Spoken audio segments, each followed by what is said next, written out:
So I request to reduce the rest of the demand. Thank you very much. Okay. Thank you. अभी आगामी 29 सांसद साहब Yogesh Patel available है। आपको रिक्वेस्ट कराई तो वो अपने विचार प्रस्तुत करना है आयोग के समक्ष। मेरी रिक्वेस्ट।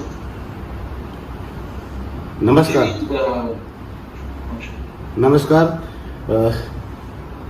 आज डीएनएच डीडीपीडीसीएल की पिटीशन पर for the true up of financial year 2024-25 and revision tariff proposal for financial year 2026-27 petition की जनसुनवाई में उपस्थित जेईआरसी कमीशन के माननीय चेयरमैन अलोक टंडन जी, सदस्य मैडम ज्योति प्रसाद जी एवं उपस्थित गणमान्य प्रतिनिधियों, अब मुझे यहाँ से पता नहीं चल रहा है कि वहाँ कौन कौन उपस्थित है, तो मैं सभी उपस्थित मेरे प्रिय प्रदेश की जनता का अभिवादन करता हूँ और प्रदेशवासियों की ओर से चेयरमैन जी का और सदस्यता मैडम जी का मैं स्वागत करता हूँ।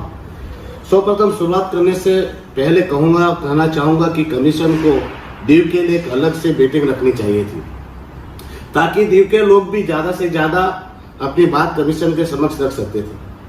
बाकी अभी भी लोग इतने जागृत नहीं हैं कि वो वर्चुअली उपस्थित रह सके और अपनी कमीशन के समक्ष बात रख सके।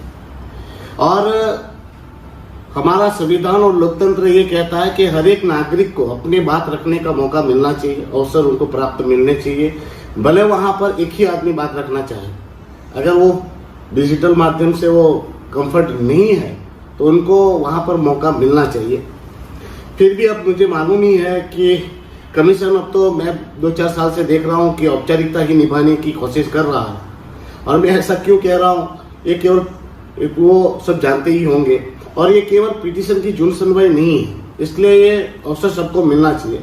और ये सिर्फ टैरिफ का मुद्दा भी नहीं है, ये तो हमारी दमन दीव की जनता के शोषण का मामला है। यह स्पष्ट रूप से कहा जाता है कि प्रस्तुत पिटीशन केवल एक वित्तीय दस्तावेज नहीं है, जनता पर अनावश्यक आर्थिक बोझ डालने का प्रयास है।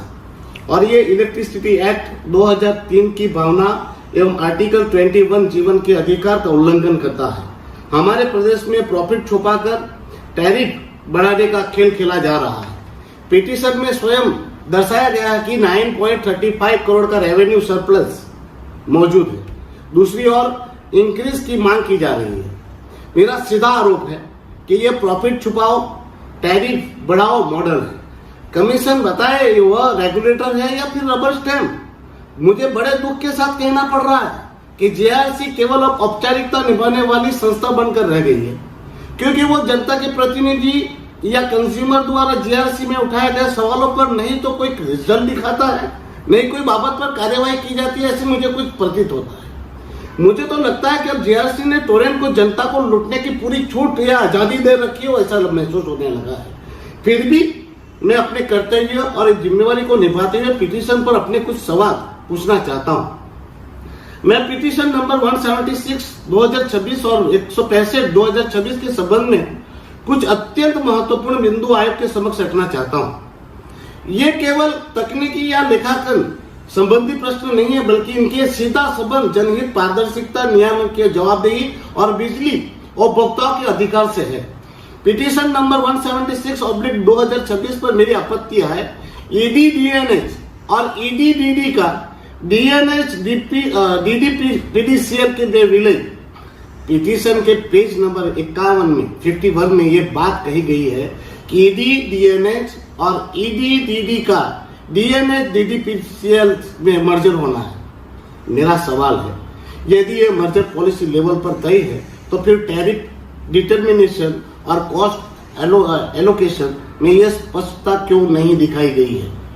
जनता को साफ साफ बताया जाए कि कौन सी परिसंपत्तियां, कौन से खर्च, कौन सी देनदारियां और कौन सी ऑपरेशनल जिम्मेवारियां किस एंटिटी के पास है, क्योंकि पावर टैरिफ कोई मामूली विषय नहीं है। ये प्रदेश के सामाजिक, आर्थिक और वित्तीय भलाई से सीधा जुड़ा हुआ विषय है। इसलिए टैरिफ डिटर्मिनेशन में अस्पष्टता बिल्कुल स्वीकार्य नहीं हो सकती। 11 केवी के ऊपर का डिस्ट्रीब्यूशन किसके पास है? Chapter 1 page number 9 para number B में कहा गया है कि 11 केवी और उससे नीचे का नेटवर्क डीएनएच पीडीसीएल और ईडीडीडी से नई डिस्ट्रीब्यूशन कंपनी को ट्रांसफर किया जाना है। तो मेरा सवाल है 11 केवी से ऊपर का डिस्ट्रीब्यूशन नेटवर्क किसके पास है? 11 केवी के ऊपर का डिस्ट्रीब्यूशन डीएनएच डीडीपीसीएल के पास है, तो पिटीशन में उसकी फिगर्स अलग से क्यों नहीं दिखाया गया? क्या ऐसा तो नहीं कि डिस्ट्रीब्यूशन का कार्य एक एंटिटी कर रही है लेकिन बिलिंग दूसरी एंटिटी के नाम से हो रही है? अगर ऐसा है तो केवल अकाउंटिंग इश्यू नहीं है, ये रेगुलेटरी ट्रांसपेरेंसी और कंज्यूमर अकाउंटेबिलिटी का बड़ा गंभीर प्रश्न है और ये पूरे प्रदेश के साथ धोखाधड़ी है। जनता पर बोझ क्यों डाला जा रहा है? पिटीशन में साफ साफ लिखा है कि फाइनेंशियल ईयर 2024-25 में रेवेन्यू गैप 190 करोड़ तक पहुंच गया है। पेज नंबर 25 पे लिखा है। मेरा सवाल यह है कि घाटा किसकी गलती से हुआ? क्या इसका पूरा बोझ जनता पर डालना न्याय संगत है? इनएफिशिएंसी का पेनल्टी कंज्यूमर क्यों भरे? रेगुलेटरी सरचार्ज क्यों बढ़ाया जा रहा है?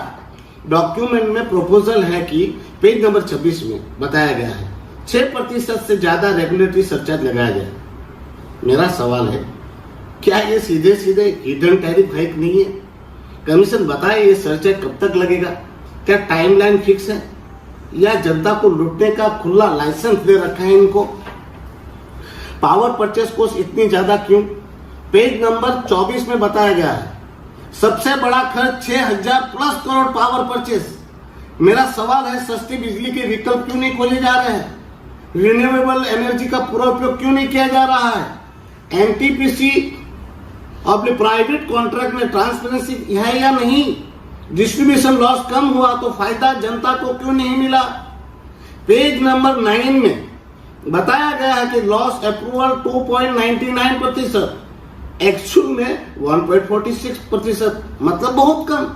तो मेरा सवाल है जब लॉसेस कम हुए तो कंज्यूमर को राहत क्यों नहीं दी जा रही है?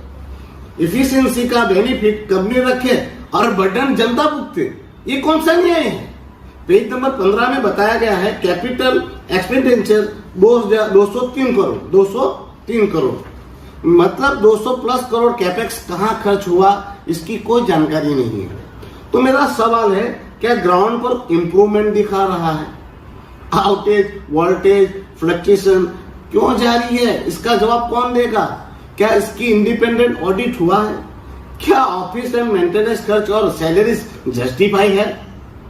टोरेंट पावर के संचालन से पहले ट्रांसमिशन और डिस्ट्रीब्यूशन दोनों मिलाकर जहां तक मुझे पता है 30 से 35 करोड़ का खर्चा था, जो आज 108 करोड़ कर दिया गया। मजे की बात यह है कि लाइन में जो एनएमआर जैसी कर्मी है वो सालों साल से बेचारे अपने पगार बढ़ाने के लिए बात कर रहे हैं, रो रहे हैं। वो सिर्फ न्यूनतम सैलरी मांग रहे हैं जो दूसरे कर्मचारियों को मिल रही है, वैसी सैलरी मांग रहे हैं। उनको बेचारों को आप पगार नहीं बढ़ा रहे हो और वो कर्मी को आज भी कर्मचारी की जितनी सिर्फ सैलरी मांग रहे हैं, उन बेचारों की गरीब कर्मियों की आप सैलरी नहीं बढ़ाकर उन गरीबों का शोषण कर रहे हो। फिर भी सैलरी का खर्च इतना ज्यादा बढ़ गया। क्या कोई भूतिया सैलरी आज वहां पर चल रही है? पेज नंबर 14 पे लिखा है ऑफिस और मेंटेनेंस एक्सपेंसेस 108 प्लस करोड़। सवाल यह है कि इतनी बड़ी सैलरी, बड़ी अमाउंट के बावजूद सर्विस क्वालिटी कहाँ है? क्या ये इन्फ्लेटेड बिलिंग है? प्रॉफिट भी और सरचार्ज भी। पेज नंबर 22 पर लिखा है return of equality ROE 15.5% allowed. मेरा सवाल है जब कंपनी प्रॉफिट भी कमा रही है तो फिर सरचार्ज क्यों लगाया जा रहा है और जनता को क्यों लूटा जा रहा है? टोरेंट पावर की जवाबदेही कहां है? हर साल लॉस, फिर भी हर साल सरचार्ज, प्रॉफिट। पॉइंट नंबर 3.1 और पॉइंट नंबर 3.2 में एक गंभीर स्थिति सामने आती है। 2025 में 5% सरचार्ज लिया गया, अब करंट ईयर में 3.62% और सरचार्ज मांगा जा रहा है। मेरा सवाल है आखिर ये कंपनी हर साल लॉस में कैसे जा रही है? क्या सरचार्ज टेम्पररी रेमेडी है या परमानेंट एडिशन बन गया है? टैरिफ भी कंज्यूमर दे, एफपीपीसीए भी अलग से रिकवरी। कब तक? कंपनी पिटीशन 145/2025 के ऑर्डर के अनुसार एफपीपीसीए रिकवरी भी चाहती है। मेरा सवाल है, क्या कंज्यूमर के लिए बिजली बिल अब एक एंडलेस रिकवरी मैकेनिज्म बन गया? बेस टैरिफ अलग, सरचार्ज अलग, एफपीपीसीए अलग, तो आखिर ऑर्डिनरी कंज्यूमर को फाइनल बर्डन कितना पड़ेगा और कब तक मिलेगा? एफपीपीसीए भी कंज्यूमर दे तो कंपनी की अकाउंटेबिलिटी कहां है? मुख्य सवाल, अगर सर्विस खराब है, रेट्स बढ़ रहे हैं, जनता परेशान है, तो टोरेंट पावर को लाइसेंस देने का फायदा क्या हुआ? यह केवल टैरिफ का मुद्दा नहीं है, यह दमन दीव की जनता के अधिकार और शोषण का मुद्दा है। जनता बिजली ले रही है, लेकिन बदले में महंगी दर, खराब सेवा और सरचार्ज इतना ज्यादा क्यों? साथ पिटीशन नंबर 165/2026 डीएनएस डीडीपीडीसीएल की पिटीशन में भी मेरे कुछ महत्वपूर्ण सवाल है। एसटी कैटेगरी में सेल्स कम क्यों हुई? चैप्टर 2 पॉइंट नंबर 2.5 टेबल 1 में दिखाया गया है। Approved APR 9481.94 MOU, actual 9367.40 MOU, यानी 114.114.54 MOU की कमी। जब अन्य कैटेगरीज में वृद्धि दिखाई जा रही है, तो फिर एमटी, ईएसटी इंडस्ट्रीज और कमर्शियल कैटेगरी में कमी क्यों आई? मेरा सवाल है, क्या डिमांड घटी? क्या बिलिंग पैटर्न बदला?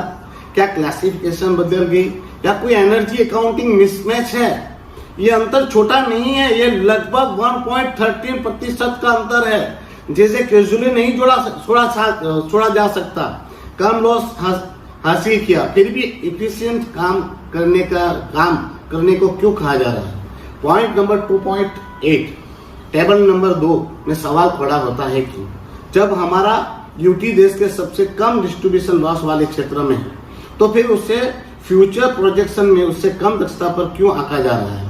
मेरा सवाल है, जब यूटिलिटी में इससे बेहतर परफॉर्मेंस पहले ही अचीव कर ली, तो बेंचमार्क नीचे क्यों रखा जा रहा है?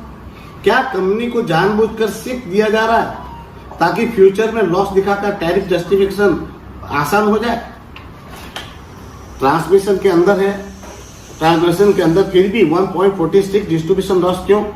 पॉइंट नंबर 2.9 टेबल नंबर 3 के अनुसार जब ट्रांसमिशन कंपनी प्रदेश के भीतर ही डिस्ट्रीब्यूशन कंपनी को पावर दे रही है, तो 1.46 डिस्ट्रीब्यूशन लॉस क्यों हो रहा है? प्रदेश में ही कंपनी ही एक दूसरी कंपनी को दे रही है, फिर भी 1.46 डिस्ट्रीब्यूशन लॉस, ये कैसे हो सकता है? ये भ्रष्टाचार का जरिया है कि नहीं है? ये टेक्निकल लॉस या फिर कॉमर्शियल लॉस? ये कॉम्पैक्ट जियोग्राफी और लिमिटेड डिस्ट्रीब्यूशन नेटवर्क के बावजूद ये लॉस जस्टिफाई कैसे किया जा सकता है? या क्या इसकी फीडर वाइज या वोल्टेज वाइज एनालिसिस आयोग के सामने रखी गई है? एनटीपीसी और आरजीपीपीएल पेमेंट्स अगर कंपनी केस हारती है, जीतती है, तो उपभोक्ताओं का क्या होगा? पॉइंट नंबर 2.15 टेबल नंबर 5 के संदर्भ में मेरा प्रश्न है। एनटीपीसी और आरजीपीपीएल को जो पेमेंट की जा रही है, यदि भविष्य में ऑनरेबल कोर्ट में फैसला कंज्यूमर साइड में आता है, तो जो पैसा कंज्यूमर से वसूला गया है उसका क्या होगा?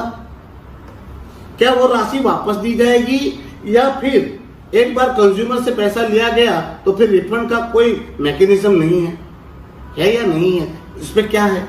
ये आयोग को भी अब स्पष्ट करना चाहिए। पावर सप्लाई सेंटर्स और कॉल सेंटर्स कहां है, वो बताए। पॉइंट नंबर 2.29 टेबल नंबर 8 में पावर सप्लाई सेंटर और कॉल सेंटर का उल्लेख है। मेरा सवाल है, ये सेंटर कहां स्थापित किए गए हैं? इनकी वास्तविक यूटिलिटी क्या है? क्या जनता को इनसे कोई मेजर बेनिफिट मिला है? कितनी कंप्लेंट इन सेंटर के माध्यम से रिजॉल्व हुई है? यदि ये केवल कागजों में है, तो ये कैपेक्स और ओपेक्स दोनों पर प्रश्न चिन्ह खड़ा करता है। नए डीएसएस क्यों लगाए गए? पॉइंट नंबर 2.33 में 13 नए डीएसएस लगाने की बात कही गई है। मेरा सवाल है, ये डीएसएस किस वोल्टेज लेवल के हैं?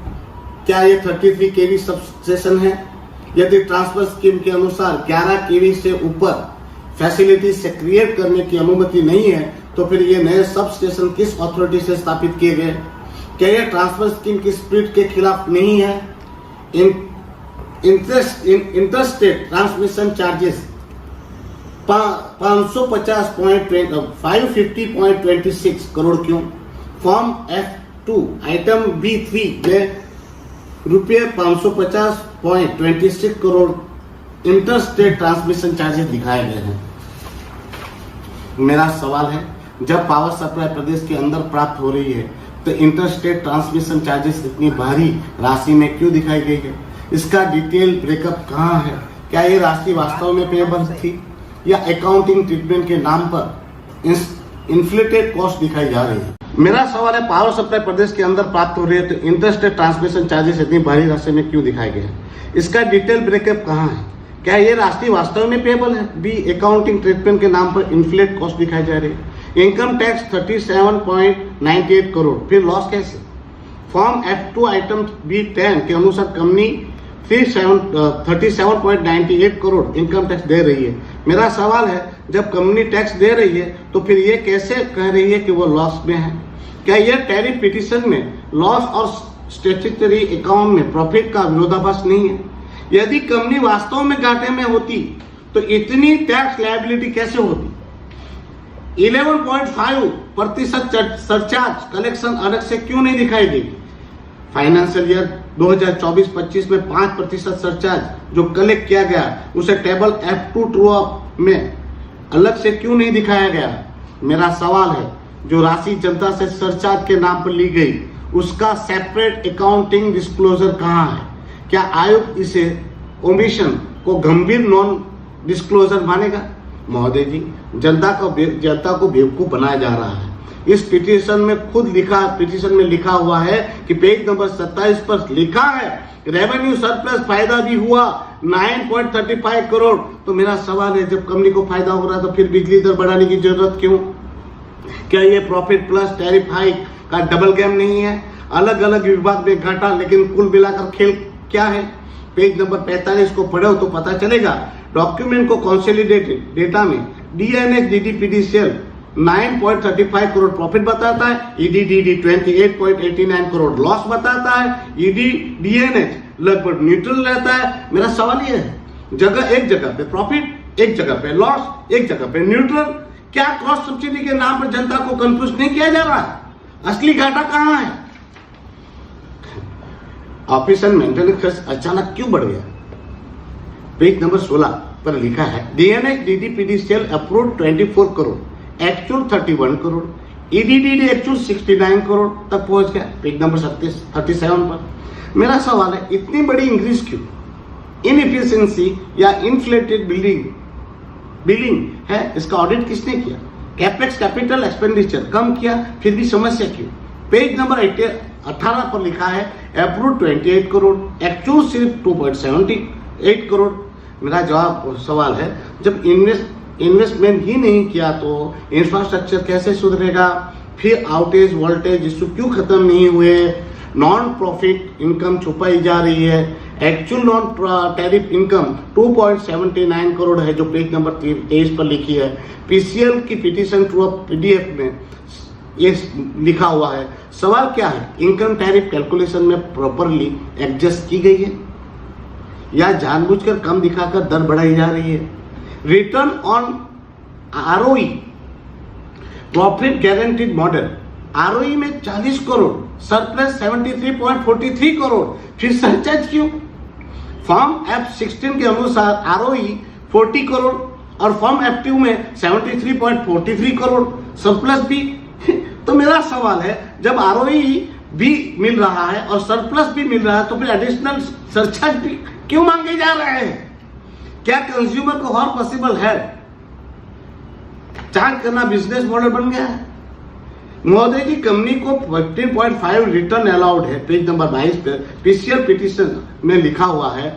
सवाल है, क्या ये फिक्स प्रॉफिट मॉडल नहीं है? मतलब जनता का फायदा कंपनी का। Interest and finance charges unnecessary burden है। इंटरेस्ट कैलकुलेशन SBI में उसमें लिखा है पेज नंबर 20 पर, इसमें लिखा है SBI MCLR plus basic point पर पेज नंबर 20। तो सवाल है, क्या लोन स्ट्रक्चर ऑप्टिमाइज है या जानबूझकर कॉस्ट इन्फ्लेट करके टैरिफ बढ़ाया जा रहा है? रेगुलेटरी कंप्लायंस भी अधूरा, कमीशन ने खुद लिखा है क्वार्टरली कैपेक्स रिपोर्ट सबमिट नहीं की गई है पेज नंबर 48 में। जो कंपनी बेसिक कंप्लायंस नहीं कर रही है उसे टैरिफ हाइक देने का क्या जस्टिफिकेशन है? बड़ा सवाल है। जनता को 24/7 क्वालिटी सप्लाई नहीं मिलती, आउटेज है, बिलिंग इश्यूज है, फिर भी टैरिफ बढ़ाया जा रहा है, क्यों? महोदय जी, मैं एक प्रोसीजर इश्यू भी उठाना चाहता हूँ। पिटीशन में टेबल्स इतने छोटे प्रिंट किए गए हैं कि सामान्य उपभोक्ता उन्हें ठीक से पढ़ ही नहीं सकता। मेरा सवाल है, क्या ये जानबूझकर किया गया है ताकि पब्लिक स्क्रूटनी कम हो? पब्लिक हियरिंग का अर्थ ही क्या है यदि डॉक्यूमेंट रीडेबल ही न हो? JRC के समक्ष में एक गंभीर और एक मुद्दा उठाना चाहता हूँ। वर्तमान में जब उद्योग पहले से ही कम व्यापार और आर्थिक दबाव से जूझ रहे हैं, ऐसे समय में टोरेंट पावर द्वारा लोड कम होने पर भी अतिरिक्त सर्किट ब्रेकर जैसे LBS लगाने की अनिवार्यता थोपना पूरी तरह अन्यायपूर्ण है, जिससे उद्योगों पर लाखों रुपए का अतिरिक्त बोझ पड़ सकता है। यदि नीति न केवल उद्योगों को आर्थिक रूप से और कमजोर कर रही है, ये नीति केवल उद्योगों को आर्थिक रूप से कमजोर नहीं कर रही है बल्कि उनकी प्रतिस्पर्धात्मक क्षमता भी घटा रही है। दूसरी ओर पड़ोसी राज्य में LT कनेक्शन, जो गुजरात है हमारा, वहां LT कनेक्शन की सीमा बढ़ाकर 150 kVA कर दी गई है, जबकि दमन और DNH दादरा नगर हवेली में इसे 90 kVA से घटाकर 85 kVA कर दिया गया। ये क्या लॉजिक है जो स्पष्ट रूप से उद्योग विरोधी निर्णय है?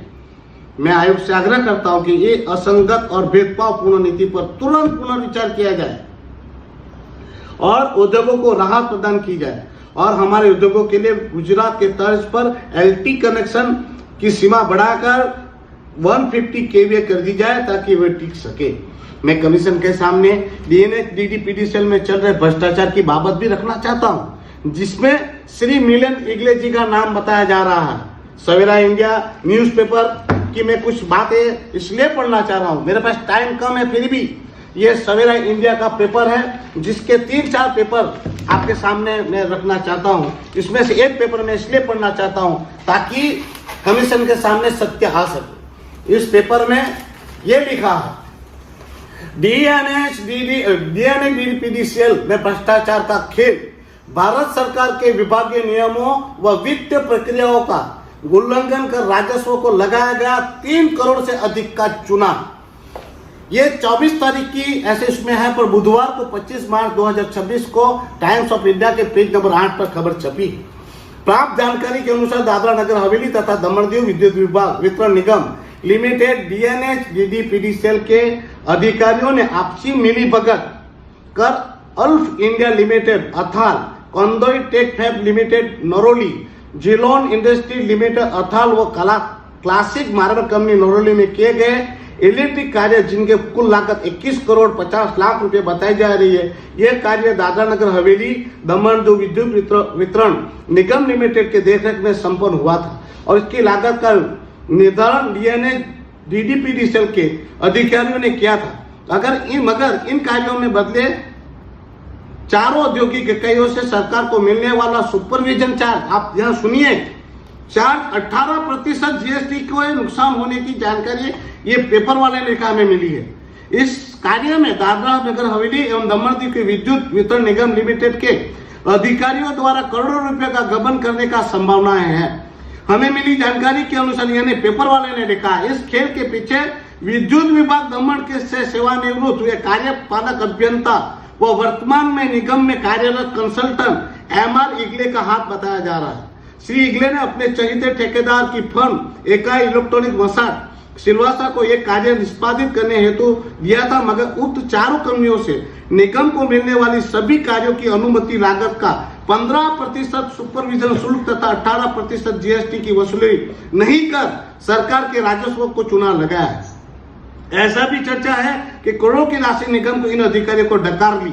सीधा आरोप है यह भी जानकारी मिली है कि विद्युत विभाग से रिटायरमेंट के बाद, ये मुख्य अहम बात है कि यह भी जानकारी मिली है कि विद्युत विभाग के रिटायरमेंट के बाद किसी तरह जुगाड़ कर डीएनएच डीडीपीडी सेल में सलाहकार की गई नियुक्ति पाने वाले एमआर हेगड़े की इकाई इलेक्ट्रॉनिक्स मसाज सिलवासा के साथ गहरी साठगांठ है और इस फर्म को नियमों के विरुद्ध जाकर ठेके दिए जा रहे हैं। यदि नहीं तो इस फर्म को जारी एक प्रमाण पत्र से उनके बीच गहरे मधुर संबंध होने की स्पष्ट है, जो पेपर में छपे हैं। उसमें लिखा है विद्युत विभाग के कार्यपालक अभियंता के पद से सेवानिवृत्त के बाद निगम में श्री इगले ने अपने कंसल्टेंट पद के बजाय अधीक्षण अभियंता का पदनाम से हस्ताक्षर कर इकाई इलेक्ट्रॉनिक्स मसाज को उत्कृष्ट कार्य करने का प्रमाण पत्र जारी किया।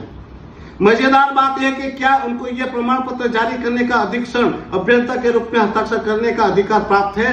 अगर है तो फिर इन्हें कंसल्टेंट कहकर क्यों पुकारा जाता है? इनके द्वारा इस प्रकार की प्रमाण जारी करने का इकाई इलेक्ट्रॉनिक मसाज द्वारा अपने बड़े टर्नओवर दिखा कर किसी तरह से अलग अलग राज्यों में ठेके लिए जा सकती है। अगर इस प्रमाण पत्र का सत्यापन को गलत पाया जाता है तो क्या इस फर्म द्वारा किए गए अवैध माने जाएंगे किए गए कार्य और उसकी की जांच होगी? दुख की बात है। ये मैं नहीं कह रहा हूं, ऐसे 3-4 पेपर है जिसमें मिलिंद इगले रिटायर होने के बाद अभियंता के रूप में टेंडर पास कर रहे हैं। मुझे ये बताइए आप, श्री कमीशन के सामने ये मैंने बातें रखी, मिलिंद इगले जो विद्युत विभाग के कार्यपालक अभियंता के पद से निवृत्त होने के बाद निगम में कंसल्टेंट के पद पर बिठाए गए, श्री मिलिंद इगले अभी भी अधीक्षक अभियंता के पदनाम से हस्ताक्षर कर किसी कंपनी को उत्कृष्ट कार्य करने के सर्टिफिकेट कैसे दे सकते हैं? अभी भी वो कौन से नियम के तहत साइनिंग अथॉरिटी बनाकर रखा है? उनको यह अधिकार किसने और दिया है और क्यों दिया है, मैं पूछना चाहता हूं। मुझे ये भी समझ में नहीं आ रहा है कि कंसल्टेंट तो प्रोजेक्ट के किसी नियम काम के लिए नियत समय के लिए होना चाहिए। आप बताइए, कंसल्टेंट हम रोकते हैं तो किसी समय तक होना चाहिए, किसी प्रोजेक्ट के लिए होना चाहिए या रेगुलर होना चाहिए? ये मुझे समझाया जाए, इस पर विस्तृत मैं जवाब चाहूंगा। तो मुझे कोई बताएगा श्री मिलिंद इगले अभी भी विद्युत विभाग में क्या कर रहे हैं? और क्या हम ये मान ले कि उसको भ्रष्टाचार करने के लिए खुला लाइसेंस दिया हुआ है? और मजे की बात है, हमारे प्रदेश के प्रतिष्ठित न्यूज पेपर ने सवेरा इंडिया ने दिनांक ये पेपर के साथ साथ 3 और पेपर छापे, सबूत दिए, फिर भी कोई जांच नहीं, कोई कार्यवाही दिखी नहीं। ऐसा क्यों? महोदय जी, मैं आयोग का ध्यान एक और अत्यंत गंभीर विषय की ओर आकर्षित करना चाहता हूं, जो सीधे सीधे उपभोक्ता न्याय और रेगुलेटरी इम्पार्शियलिटी से जुड़ा हुआ है। डीएनएच डीडीपीडी सेल द्वारा सीजीआरएफ के चेयरपर्सन के रूप में जिस व्यक्ति की नियुक्ति की गई है वह स्वयं उसी लाइसेंस का कर्मचारी है। यह स्थिति न केवल जेआरसी रेगुलेशन 31 ऑफ 2024 के प्रावधानों की भावनाओं के विरुद्ध है, बल्कि एक स्पष्ट कॉन्फ्लिक्ट ऑफ इंटरेस्ट भी है। जब कोई व्यक्ति अपने ही संस्था के खिलाफ उपभोक्ता शिकायतों पर निर्णय लेगा तो क्या निष्पक्षता और न्याय की अपेक्षा वैसे की जा सकती है? आप मुझे बताइए, क्या ये उससे न्याय की अपेक्षा की जाएगी? हमारी स्पष्ट मांग है डीएनएच डीडीपीडी सेल के सभी संदिग्ध कार्यों का सीएजी इंडिपेंडेंट एजेंसी द्वारा स्पेशल ऑडिट कराया जाए।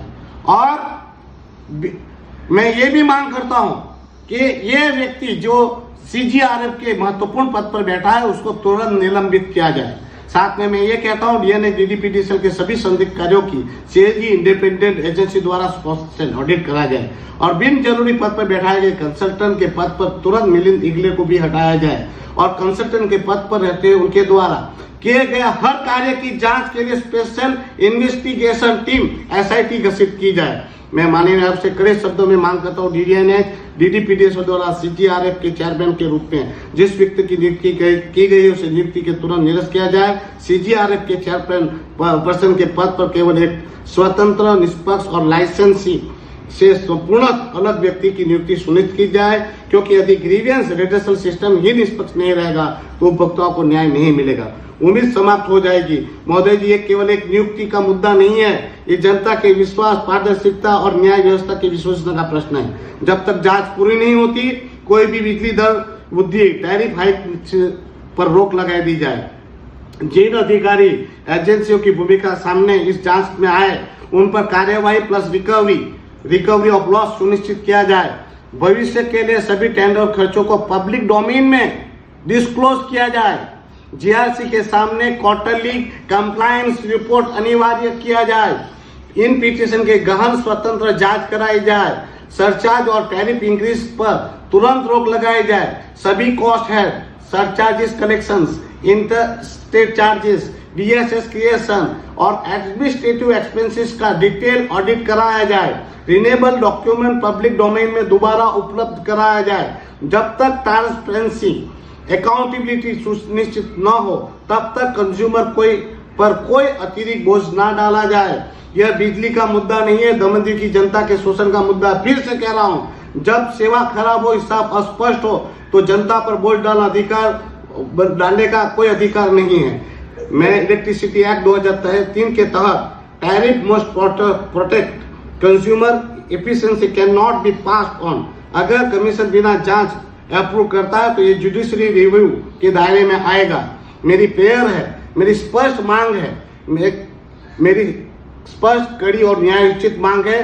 अंत में माननीय आयोग जी, स्पष्ट, कड़े और जिम्मेदार शब्दों में यह मांग करता हूं, प्रस्तुत पिटीशन पर कोई भी निर्णय लेने से पहले जनहित, पारदर्शिता, उपभोक्ता अधिकारों की सर्वोपरि रखा जाए। मैं आयोग से आग्रह करता हूं, इन पिटीशन में दर्शाए गए सभी वित्तीय, तकनीकी और प्रशासनिक तथ्यों की गहन, स्वतंत्र एवं निष्पक्ष जांच कराई जाए।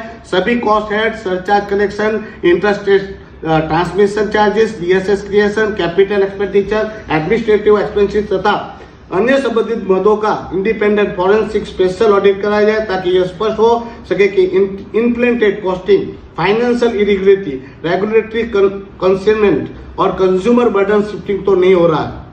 जब तक ये जांच और ऑडिट पूर्ण नहीं हो जाती तब तक किसी भी प्रकार का टैरिफ इंक्रीज, रेगुलेटरी सरचार्ज अथवा कंज्यूमर पर डाले जाने वाले अतिरिक्त वित्तीय बोझ तत्काल रोक, इमीडिएट स्टे लगाया जाए। जिन बिंदुओं पर नॉन कंप्लायंस, मिसलीडिंग डिस्क्लोजर या रेगुलेटरी डायरेक्शन की अवहेलना प्रीमा फाइसी दिखाई देती हो, उन पर उचित पेनल्टी और जवाबदेही तय की जाए। सभी पिटीशन, टेबल्स, एनेक्सर्स और सपोर्टिंग डॉक्यूमेंट्स को रीडेबल, लीजिबल और कंप्लीट फॉर्म में पब्लिक डोमेन में दोबारा उपलब्ध करा जाए ताकि आम भोक्ता उन्हें समझ सके।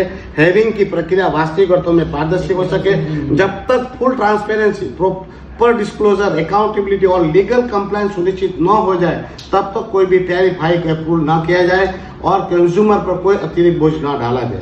और यदि प्रीमा फाइसी उपलब्ध तथ्यों से यह प्रतीत होता है कि पिटीशन अधूरी, विरोधाभासी, अपारदर्शी और कंज्यूमर इंटरेस्ट के प्रतिकूल है तो ऐसी पिटीशन को तत्काल, अपारदर्शी कंज्यूमर इंटरेस्ट की प्रतिकूल नहीं है तो ऐसी पिटीशन को तत्काल रिजेक्ट किया जाए। महोदय जी, मेरी मांग बहुत स्पष्ट सीधी है। पहले हिसाब की पूरी सच्चाई सामने लाई जाए, फिर जिम्मेवारी तय की जाए, उसके बाद ही टैरिफ पर कोई विचार किया जाए। जब तक जांच नहीं तब तक वृद्धि नहीं, जब तक पारदर्शिता नहीं तब तक स्वीकृति नहीं, जब तक जवाबदेही नहीं तब तक जनता पर कोई बोझ नहीं। महोदय जी, जब सिस्टम में लीकेज है तो जनता से बिल वसूलना अन्याय है। पहले जवाबदेही तय हो, फिर टैरिफ की बात हो।